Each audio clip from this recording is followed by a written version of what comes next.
Saya sedang berada di tebing batu bersama bapak-bapaknya. Ini pekerja yang biasa memang mencari batu dengan ketinggian tebing kurang lebih 60 meter dan kemiringan kurang lebih 85 derajat. Bayangkan itu dilakukan oleh bapak-bapak ini tanpa safety, hanya dengan sepatu boot dan sarung tangannya.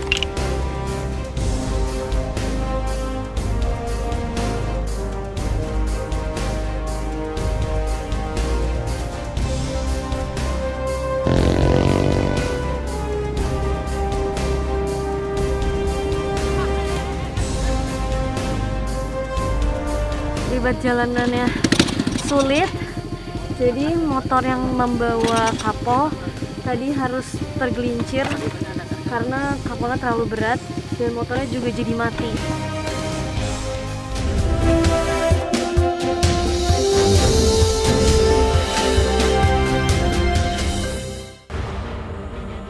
Perjalanan Indonesiaku kali ini akan membawa Anda menyambangi salah satu desa yang berada di 1.200 meter di atas permukaan laut Kabupaten Garut, Desa Panawa. Kami mulai perjalanan panjang ini dari Kampung Sumadera. Ya, ini saya sudah sampai di titik terjauh dari Desa Panawa yang di sini juga jalannya mulai rusak. Sejauh 20 km kurang lebih jalannya tidak terurus dan masih rusak. Jalanan penuh lubang yang digenangi air sisa hujan. Lubang jalanan berukuran besar dan dalam, membuat mobil kami terpaksa menyerah di kilometer 6. Oke pemirsa, ternyata mobil ini nyangkut dan tidak bisa melanjutkan lagi. Saya tidak bisa naik mobil ini untuk melanjutkan perjalanan. Dan kebetulan di belakang saya udah ada truk bansos yang mungkin saya bisa ikut numpang sampai ke Desa Panawa.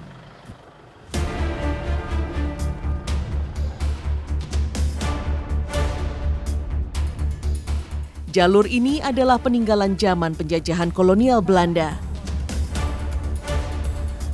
Namun hingga 76 tahun kemerdekaan, jalan ini tetap saja berupa jalan makadam berbatu.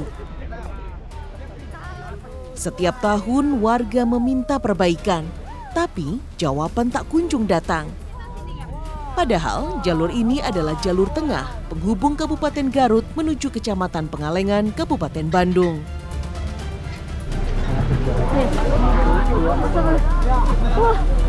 Astaga!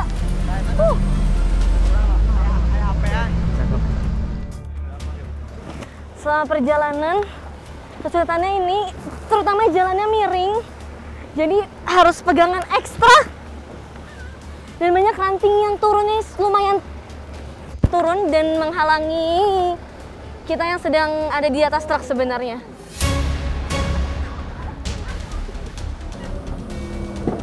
Jalan sepanjang 20 km inilah yang harus dilalui warga setiap hari.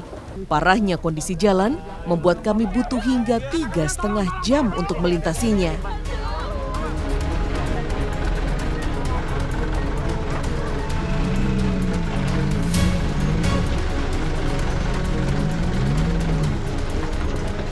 Oke, sekarang saya sudah berada di atas truk bansos dan ini di depan sana perjalanannya kira-kira masih 1 jam lagi dengan medan yang sangat berbahaya dan semakin rusak.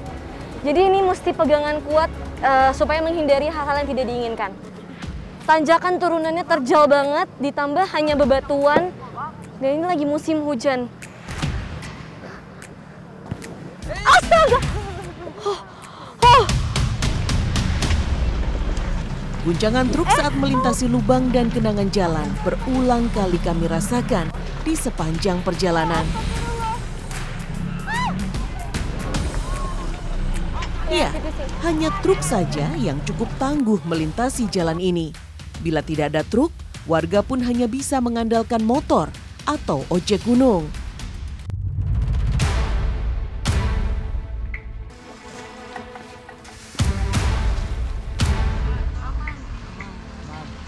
Pak Sudin, Pak Parman, dan Pak Unen misalnya. Mereka mengais rejeki dengan menjadi buruh congkel batu demi menafkahi keluarga. Setiap hari mereka harus melalui jalur menanjak, melintasi lereng bukit yang licin dengan kemiringan 70 derajat yang sangat berbahaya. Saya sempat ketakutan melintasi wilayah ini, tapi Pak Sudin siap sedia membantu saya.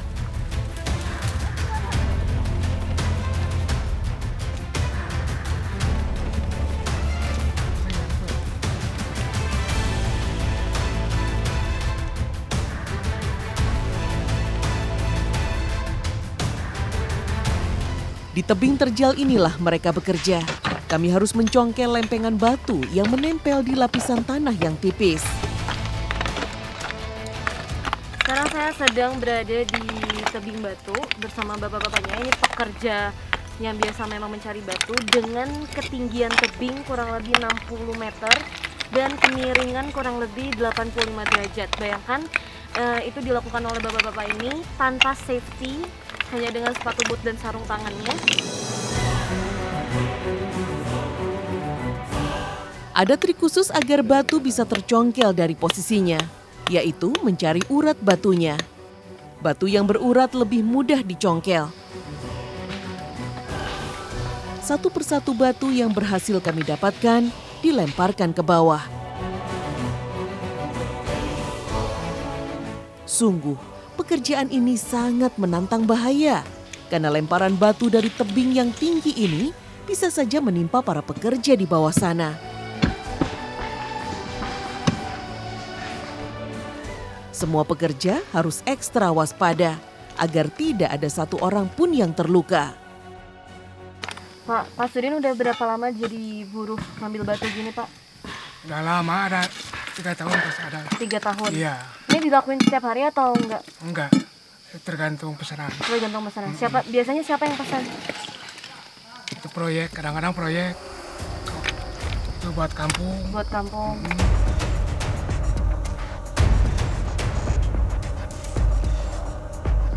Bekerja tanpa satupun alat keamanan tentu sangat beresiko. Namun kondisi keuangan yang serba terbatas membuat para pekerja terpaksa mengesampingkannya.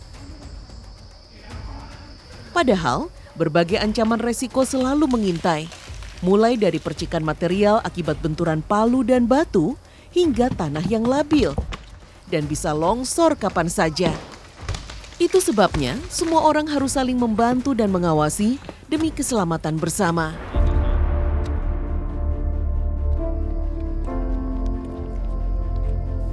Proses selanjutnya adalah memilah batuan yang terkumpul sesuai ukurannya. Konsumen di kota paling banyak mencari batu jenis split untuk bahan bangunan dan dekorasi eksterior rumah. Batu berukuran besar harus dipecah-pecah menjadi ukuran 2x3, ukuran standar batu split yang dicari konsumen. Dalam sehari, Pak Sudin dan 2 orang kawannya bisa menghasilkan batu belah hingga 1 kubik yang dihargai Rp100.000. Harga ini pun masih harus dibagi 3, sehingga masing-masing orang hanya mendapatkan sekitar Rp35.000 saja. Bila dibanding resiko dan bahaya yang dihadapi, harga ini sungguh tidak sebanding. Pagi ini saya akan membantu para ibu memetik pucuk daun teh muda. Selepas subuh kami mulai berangkat, berjalan kaki menuju kebun. Sebenarnya ada jasa ojek gunung yang bisa mengantarkan mereka. Tapi demi berhemat, berjalan kakilah yang menjadi pilihan.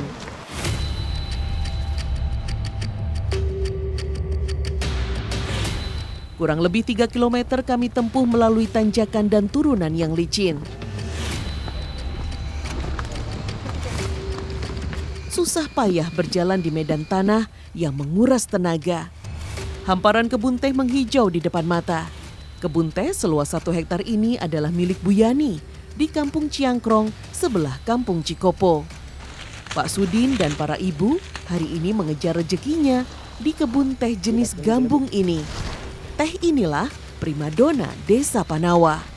Pucuk daun berukuran besar dan lebar harusnya bisa menghasilkan hingga 5.000 teh kering per tahun. Tapi nyatanya kini jauh merosot. Curah hujan yang tinggi membuat kualitas daun menurun karena diserang banyak penyakit. Sementara biaya obat-obatan dan pupuk sangat mahal. Bahkan inilah yang menjadi pemicu kerugian terbesar para petani. Biasanya daun teh dipetik sebulan sekali karena hanya daun-daun muda saja yang dicari. Alat pemotong tradisional yang tajam masih digunakan hingga kini. Bila tidak berhati-hati, tangan pun bisa terluka. Au. Bu, tangan saya berdarah. Bu, tuh dikasih apa?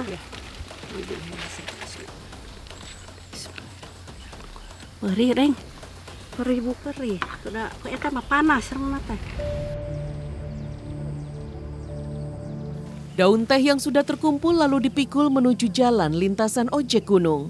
Sebelum diikat ke atas motor, daun teh harus ditimbang dulu untuk perhitungan upah para pemetik. Per kilo hasil petikan dihargai Rp400. Seorang pemetik biasanya bisa mengumpulkan 50 kg pucuk teh setiap harinya.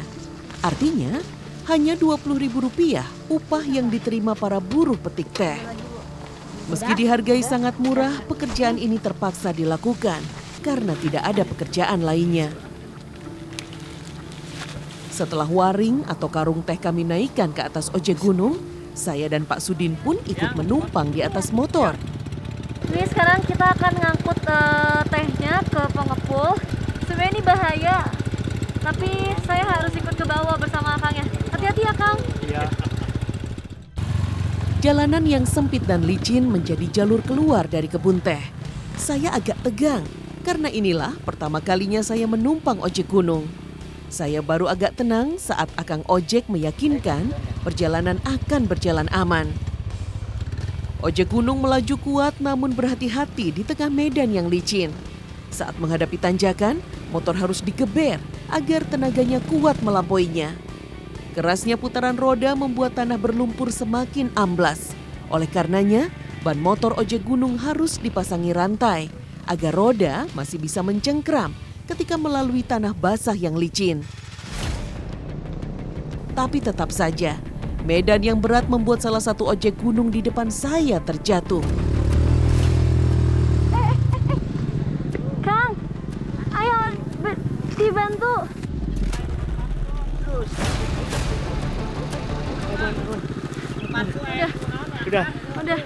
Udah aman. Hati-hati ya, Kang. Iya, ya. Ini saya lagi bantu tahan motornya karena bannya harus diganjel dulu sebelum akangnya nyalain mesin dan ngegas ke atas. Dapat, Kang, ganjelannya. Setelah membantu rekan seperjalanan kami, barulah perjalanan kami lanjutkan hingga sampai ke rumah pengepul.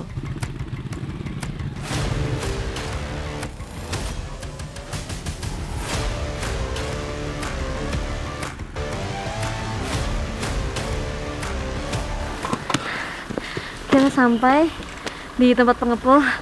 Sepanjang perjalanan kaki saya cukup pegel karena ini nggak ada safety-nya. Safety saya cuma pegangan sama pundak akangnya. Udah, Kang, ini diturunin kemana? Ke situ? Iya. Sementara saya dan Pak Sudin membantu menurunkan waring, pengepul sudah siap-siap untuk mencatat hasil timbangan. 18. Untuk menambah penghasilan, Pak Sudin juga membuat teh gelang. Ia memilih teh yang paling segar, lalu disangrai dan dibolak-balik selama 30 menit hingga layu. Sudah ya, Pak? Setelah itu ada proses yang unik, yaitu menggilas daun teh layu di atas nampan anyaman bambu. Tujuannya untuk menghilangkan getah si daun teh. Setelah teh menjadi lebih halus, proses sangrai yang kedua dilakukan hingga teh berwarna coklat. Barulah kemudian teh dikemas dan siap dijual. Dalam sehari, Pak Sudin hanya bisa membuat 5 bungkus teh seharga Rp5.000 saja per buah. Uniknya, teh ini dipercaya punya khasiat yang baik untuk tubuh. Zat antioksidannya bisa meningkatkan daya tahan tubuh, apalagi rasanya tidak pahit dan aroma wanginya cukup kuat.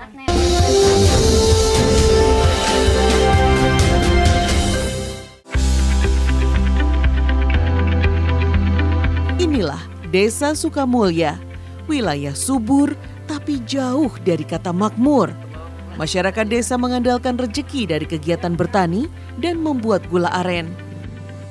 Banyaknya pohon aren membuat warga memproduksi gula aren. Salah satunya Teh Henti dan Pak Wahyu ayahnya. Nah, sekarang kita mau ambil air niranya ya Teh? Iya, Ke mana pohonnya? itu di situ. Ke sebelah situ? Iya. Sudah 6 tahun Teh Henti bekerja menjadi buruh sadap nira. Meskipun berat dan beresiko, ia menjalani pekerjaan ini demi menyokong ekonomi keluarga. Nira disadap setiap 12 jam sekali, pagi dan sore. Tanpa kenal takut, Teh Henti bersiap menyadap nira dengan terlebih dahulu menurunkan jerigen berisi air nira yang telah terkumpul sebelumnya. Tidak kurang dari 6 liter air nira harus diturunkan dengan posisi tumpuan pijakan jempol kaki yang teguh agar air nira tidak tumpah. Dalam sehari, 20 liter air nira bisa dikumpulkannya. Nah, habis ini mau diapain? Mau masukin lagi ke sana. Oh, ininya dibawa ke atas lagi. Taruh lagi. Saya boleh coba naik? Ya boleh. Coba ya Teh. Ya. Nanti kalau saya nggak bisa, saya turun lagi. Ya.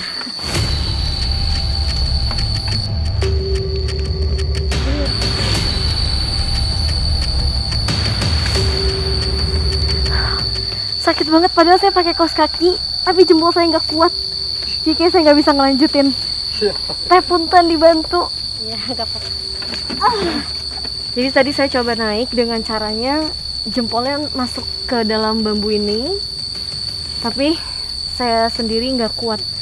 Tetehnya jauh lebih kuat daripada saya karena tetehnya udah biasa. Saya tadi coba hanya 2 bolongan, tapi saya nggak bisa nahan lagi. Teh Henti juga harus menyadap nira dengan peralatan seadanya. Lagi-lagi, jempol kaki yang jadi pijakan utama. Bertahun-tahun melakoni pekerjaan ini, membuat kaki Teh Henti kapalan dan tidak bisa merasakan sakit lagi. Sekarang kita buat gulanya ya Teh? Ya.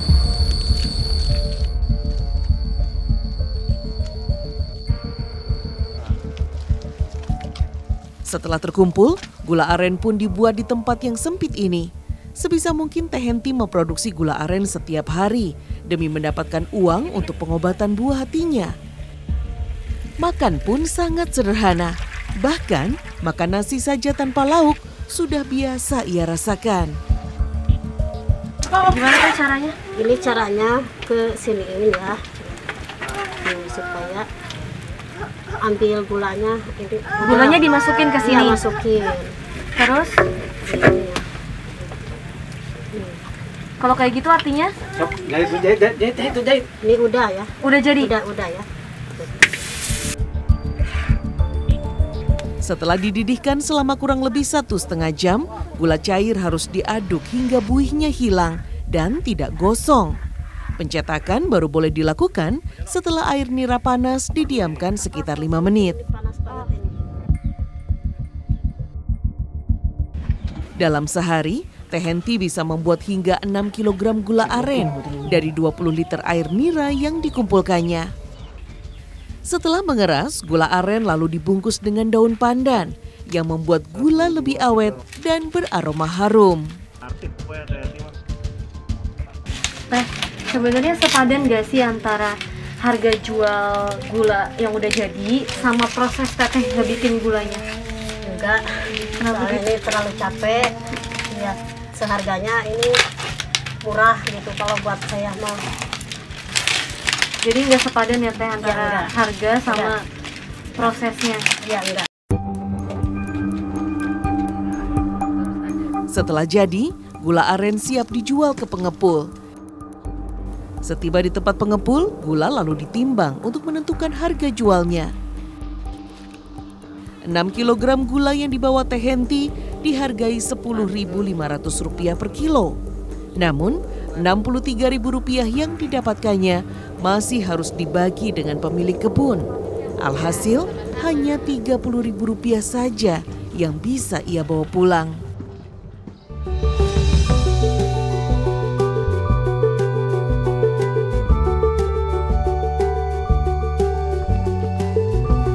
Selain bertani dan membuat gula aren, warga desa Sukamulya juga mencari kapulaga untuk dijual. Nah sekarang saya bersama Teh Henti dan ibu-ibu yang lain mau jalan ke kebun kapol. Kita mau panen kapol ya Teh? Iya. Dan ini perjalanannya jalan setapak tanah liat, licin. Tapi karena saya bersama ibu-ibu mengurangi rasa takut saya untuk melewati jalan ini. Ke situ Teh? Ya ke sini ya? Iya. Iya.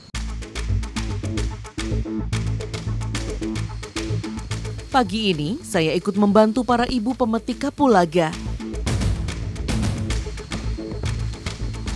Kami berjalan kaki melalui medan yang naik turun selama sekitar 1 jam.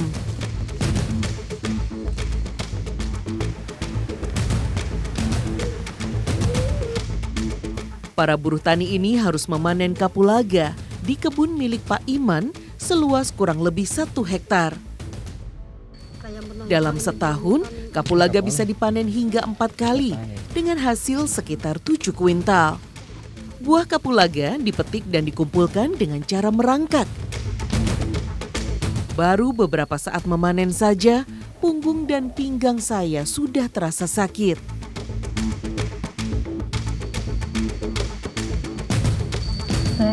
Biasanya gimana penghasilan Teteh kalau lagi jadi buruh kapol gini? Ya nggak kebagian sih. Kan saya itu kalau buruh ya ke sini suka ngambil dulu ke warung itu makanan buat saya bekal. Jadi kalau buat bayar utang itu nggak kebagian. Jadi cuma buat bayar utang doang, akunya nggak kebagian gitu. Kalau sedikit. Terus buat nutupin kekurangannya pakai apa Teh? Ya nggak pakai apa-apa. Nggak ada lagi. Kalau ini kurang ya nggak ada. Diam aja. Kami harus memilih buah kapulaga dengan bunga yang mulai rontok. Itulah tandanya buah ini siap dipetik. Kami juga harus selalu waspada dengan kemunculan serangga beracun atau bahkan ular saat merangkak-rangkak di kebun seperti ini.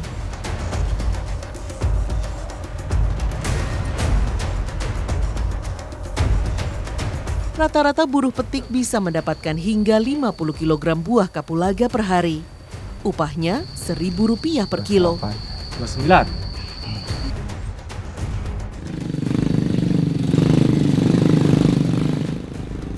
Setelah ditimbang, hasil petikan ini akan diangkut penumpang ojek gunung.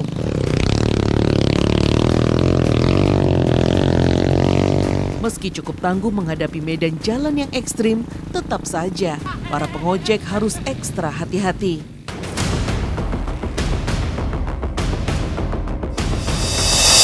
Akibat jalanannya sulit, jadi motor yang membawa kapol tadi harus tergelincir karena kapolnya terlalu berat dan motornya juga jadi mati.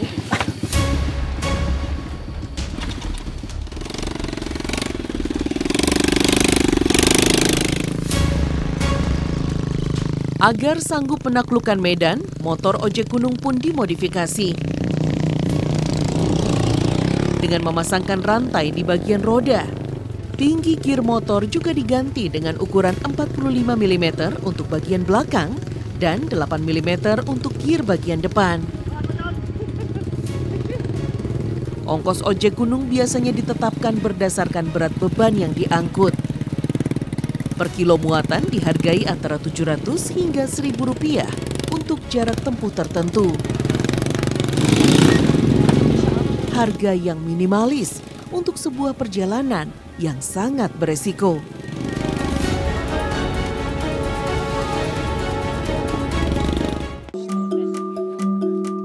Sebelum dijemur, kapulaga harus menjalani proses pemotesan atau memisahkan buah kapulaga dengan sisa batang dan kulit luarnya. Para ibu harus memotes dengan cepat agar cukup banyak hasil yang mereka dapatkan. Mereka bekerja mulai dari jam 7 pagi hingga 12 siang. Upahnya Rp1.000 per kilo. Teh, Ya. kalau jadi buruh potes gini upahnya berapa? 1.000. Karena kalau saya ya kalau lagi buruh, kalau nggak cukup ya ditambah-tambahin motes ini. Biar Ya, nambahin biar nambahin upahnya. Iya.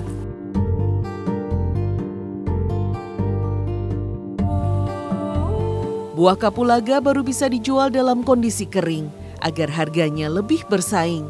Harga kapulaga basah hanya sekitar Rp12.000 per kilo. Tapi dalam kondisi kering harganya bisa meroket hingga Rp110.000 per kilo. Dengan cuaca terik butuh waktu 7 hari untuk mengeringkannya. Setiap 1 kilo kapulaga basah akan menyusut menjadi 2 ons saja saat kering. Sayangnya, harga kapulaga di pasaran seringkali naik turun. Sekarang misalnya hanya Rp80.000 per kilo. Biasanya saat harga turun, Pak Iman tidak akan menjualnya dulu, sembari menunggu harga kembali naik. Tapi saat ia tidak lagi punya simpanan uang untuk membayar para buruh, ia akan menjual rugi stok kapulaganya.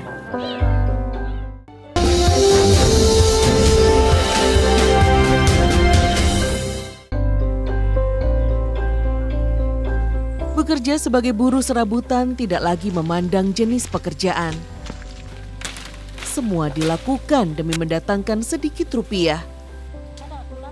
Bila sawah dan kebun sedang tidak bisa diandalkan, membuat sapu tamianglah yang menjadi jawaban. Tali rotan yang melimpah di hutan dan rumput tamiang menjadi bahan bakunya.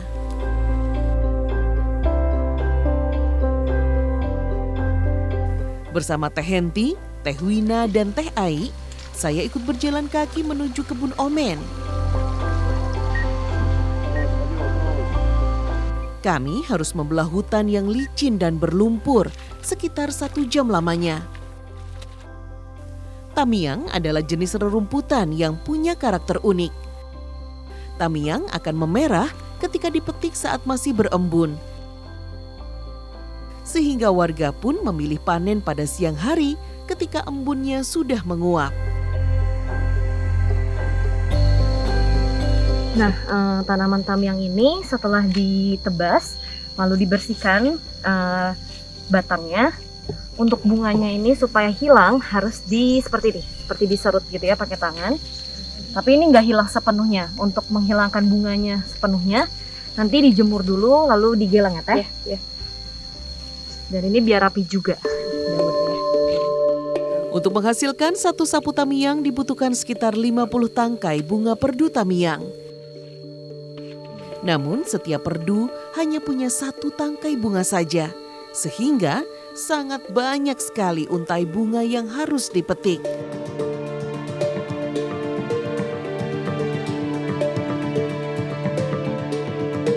Tamiang yang sudah dipetik harus dijemur dulu hingga kering, sehingga lebih ulet saat dibentuk menjadi sapu.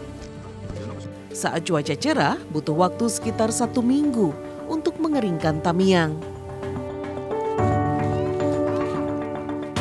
Tamiang yang sudah kering lalu digilas di atas papan untuk menghilangkan serbuk bunganya. Karena bila tidak dihilangkan, serbuk bunga bisa menempel ke kulit dan memicu rasa gatal.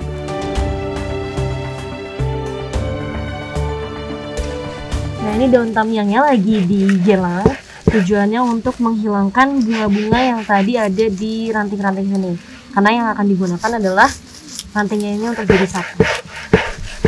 Ketiga wanita ini tekun membuat sapu untuk menambah penghasilan keluarga.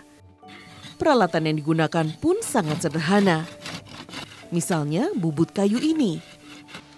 Sayangnya, proses pembuatan sapu yang rumit tidak sebanding dengan harga jualnya yang sangat murah. Ini dia sapu tamiang hasil yang dibuat oleh ibunya.